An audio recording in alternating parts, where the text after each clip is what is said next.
Assalamualaikum warahmatullahi wabarakatuh. Yang kami hormati Bapak Kepala Sekolah, Bapak Ibu Guru, Wakil Kepala Sekolah yang pada hari ini sempat hadir. Terima kasih. Kemudian Bapak Ibu Guru hebat SMK Negeri Dalam Palembang. Selamat pagi semuanya. Sehat semuanya? Sehat ya? Baik, hari ini saya akan mendiseminasikan tentang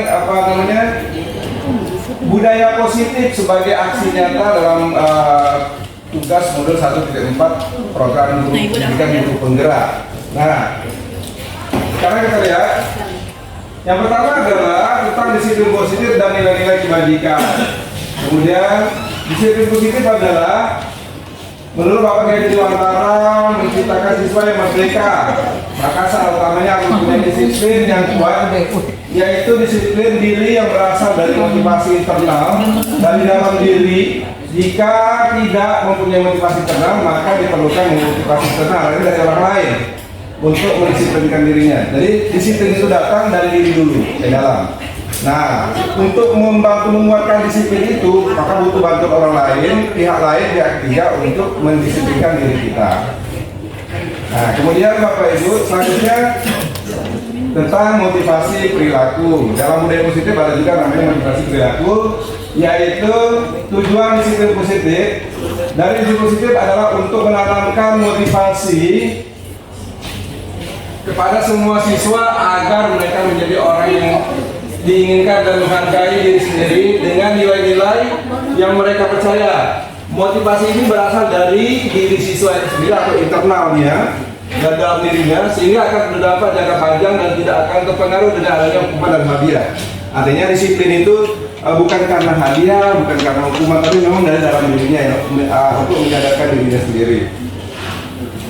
Kemudian selanjutnya ada terdapat 3 motivasi perilaku Bapak Ibu ya, menurut Diana Glasser. Nah, ini bahasa Inggrisnya saya mungkin benar ya, salah benar ya Bu ya. Bapak, benar Pak. Nah, kan saya kan. Yang pertama yaitu motivasi untuk menghindari ketidaknyamanan atau hukuman. Jadi ada 3 motivasi kita dalam melaksanakan ini. Kita menghindari ketidaknyamanan atau hukuman. Yang kedua untuk mendapatkan imbalan atau penghargaan dari orang lain. Kemudian yang ketiga untuk menjadi orang yang mereka inginkan dan menghargai diri sendiri dengan nilai-nilai yang mereka percaya. Nah, Bapak Ibu, motivasi perilaku dalam manusia menurut Diana Glasser ini, kalau diri dari kita salah satunya adalah untuk menghindari hukuman. Bagaimana kita menghindari ketidaknyamanan kita, atau imbasnya nanti menghindari kepada hukuman yang akan kita dapatkan. Kemudian ada juga motivasi kita itu ada untuk melakukan imbalan. Apapun yang kita lakukan juga ada kan, ada motivasi kita, ada imbalannya gitu ya. Ya, sudah ada siapkan untuk menjadi orang yang mereka inginkan, menghargai diri sendiri, agar kita lebih berharga dan percaya diri.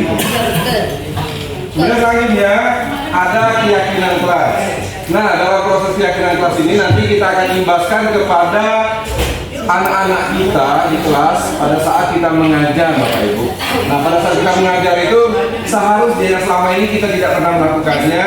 Namun kalau di sekolah kita itu ada namanya, itu namanya peraturan sekolah. Nah, peraturan sekolah itu biasanya bersifat nuansa kalimatnya adalah memaksa ya kan. Sifatnya mungkin negatif kalau kalimatnya. Kalau tujuannya semuanya positif. Tapi bagaimana membuat kata-kata dalam peraturan kelas itu menjadi sesuatu yang bermakna, namanya keyakinan kelas. Jadi tidak bersifat untuk kalimat di awal dengan kata-kata negatif, tapi bagaimana membuat siswa itu menjadi ada manfaat dari kalimat itu. Misalnya, kalau anak-anak buang sampah misalnya kita ada buat peraturan jangan buang sampah di sini. Itu kan kalimat negatif tuh. Padahal tujuannya bagus kan. Nah, bagaimana dalam sistem keyakinan kelas ini kita merubah kata-kata itu, misalnya jagalah kebersihan, sama saja sebenarnya. Tapi makna yang didapat di situ anak-anak akan lebih enak kedengarannya, tidak sifatnya memaksa, memerintah gitu ya. Itu salah satu contoh ya. Cukup, oke. Selanjutnya kalau ada waktu pertanyaan baru kita. Nah, di sini kita ada untuk pimpinan kelas. Nah, Ilham, tolong bantu tempelkan dulu. Kok ada kata keyakinan kelas Pak? Iya, mana ada nanti kita jelaskan ya. Sabar ya, Bu. Sudah kelihatan Pak Guru.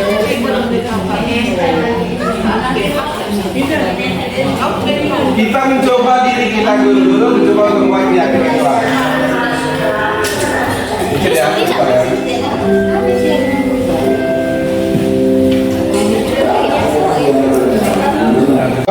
Diisi ya, Bu? Apa nih Pak ditanya? Ini mohon Bapak-bapak, responnya.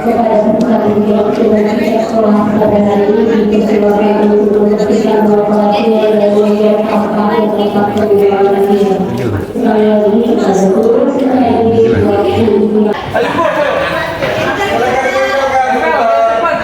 Tempelkan sini. Ya itu. Sekali sini. Sekali sini. Mana tulisannya? Biar gampang gitu ya.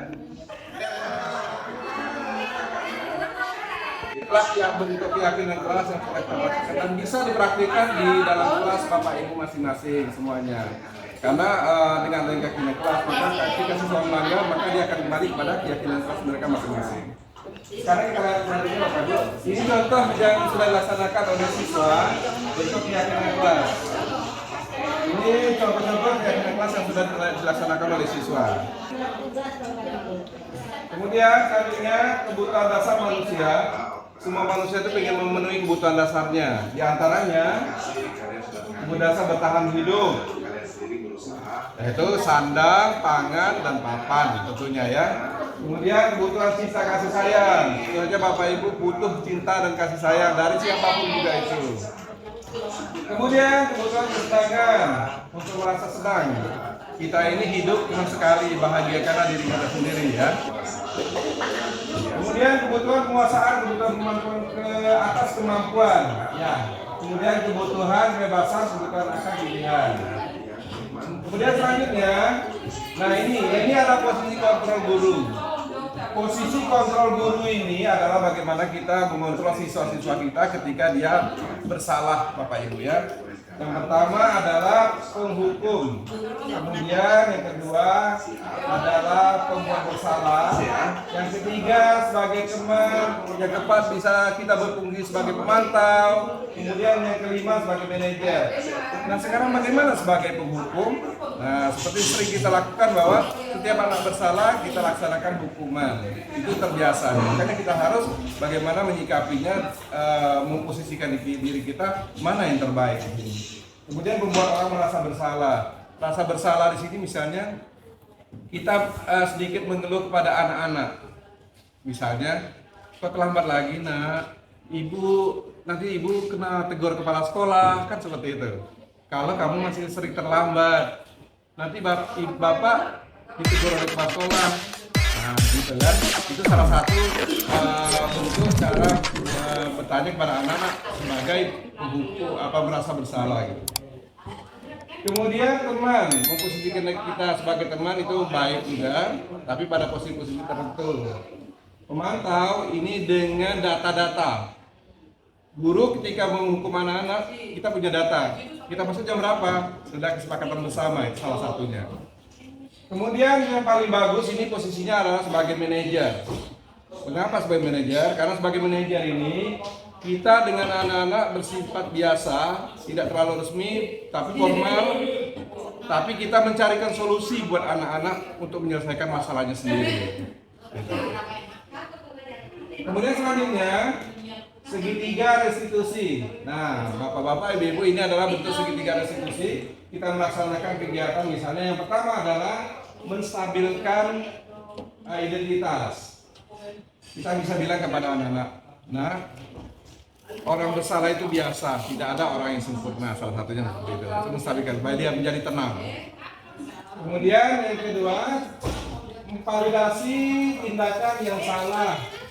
Misalnya Nah, ketika dia bersalah, kamu tentu saja punya alasan mengapa kamu berbuat seperti itu. Nah, itu salah satu bentuk pertanyaan yang bisa diajukan pada saat memvalidasi tindakan yang salah.